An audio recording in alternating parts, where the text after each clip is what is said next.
शिक्षक समन्वय संघाचा विजय असो, शिक्षक समन्वय संघाचा विजय असो, 100% अनुदान मिळालंच पाहिजे, 100% अनुदान मिळालंच पाहिजे. त्रुटी सप्रम नमस्कार. दिनांक 22 जूनपासून आझाद मैदान मुंबई इथे समन्वय संघ महाराष्ट्र राज्यद्वारा आमच्या विविध मागण्या घेऊन आम्ही आंदोलनाला सुरुवात केलेली आहे. आमचं एकच मागणी ही महत्त्वाची आहे. महाराष्ट्र शासनाने जर प्रचलित धोरणानुसार आम्हाला अनुदान दिलं आणि GR तसं काढलं तर आम्हाला प्रतिवर्षी आंदोलन करण्याची गरज पडणार नाही. कायम शब्द जेव्हापासून आला तेव्हापासून सातत्याने 300च्या वर आंदोलन झालेत आणि कायम शब्द निघाल्यानंतर जेव्हा आता तत्कालीन महाराष्ट्राचे CM जे फडणवीस साहेब आहेत त्या काळामध्ये ते विरोधी म्हणजे प्रदेश अध्यक्ष होते भाजपाचे, मुनगट्टीवार विधानसभेचे विरोधी पक्षनेते होते, तावडे साहेब विधान परिषदेचे विरोधी पक्षनेते होते. त्यावेळेस आंदोलनाला भेट द्यायला आल्यानंतर आम्हाला सांगायचे की सत्ता आमच्या हातात द्या, आम्ही तुम्हाला 100 दिवसात अनुदान देऊ 100%.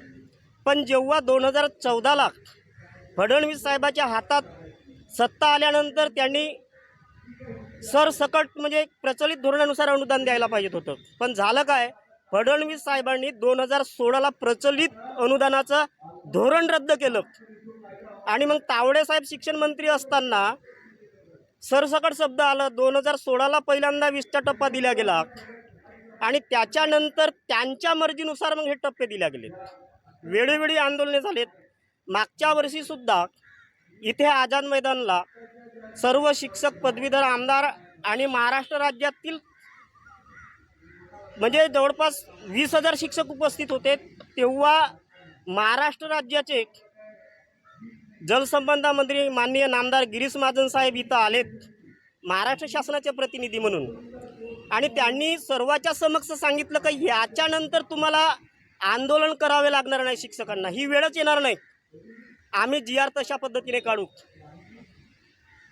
परंतु GR काढला गेलेला नाही, इथंच शिक्षकांचा घात केला गेला आणि म्हणून यावर्षी पुन्हा आम्हाला अधिवेशन 22 जूनपासून सुरू झालं. आम्ही आमचं आंदोलन 22 जूनपासून सुरू केलं आहे. आमचं डेलिगेशन महाराष्ट्र राज्याचे शालेय शिक्षण मंत्री माननीय नामदार दादा भुसे साहेबांना मिळालं. उपमुख्यमंत्री एकनाथ शिंदे साहेबांच्याही भेटीगाठी झाल्यात आणि सभागृहामध्ये लक्षवेधी सूचना आमच्या शिक्षक आणि पदवीधर आमदारांनी लावल्यात.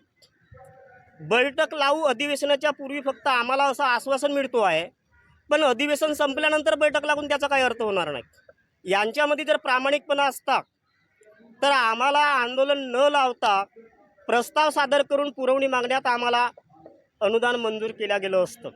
म्हणजे नेहमी आमच्यासोबत भूलथापा देऊन आम्हाला फसवण्याचं कामच हे महाराष्ट्र शासन करतोय आणि म्हणून आता आमचा विश्वास राहिलेला नाही त्यांच्यावर आणि आंदोलनाचा आमचा टप्पा 30 तारखेपासून आम्ही बेमुदत रजा आंदोलन सुरू केलं आणि त्यालाही प्रतिसाद न मिळाल्यामुळे 7 जुलै व 8 जुलैला 2 दिवसासाठी आमच्या संपूर्ण महाराष्ट्रातील शाळा ह्या बंद असणार आहेत आणि आमचे शिक्षक आझाद मैदान मुंबईला इथे दाखल होणार आहेत आणि म्हणून शासनाने आमच्या भावनेचा अंत न पाहता ती बैठक सोमवारला लावून हा निर्णय जर घेतलं तर शाळा बंद आंदोलन करण्याची आमच्यावर वेळ येणार नाही. आम्हाला शिकवू द्या, आमचे विद्यार्थी प्रिय आहेत, आम्हाला असं नाही वाटत की शाळा बंद करावा म्हणून.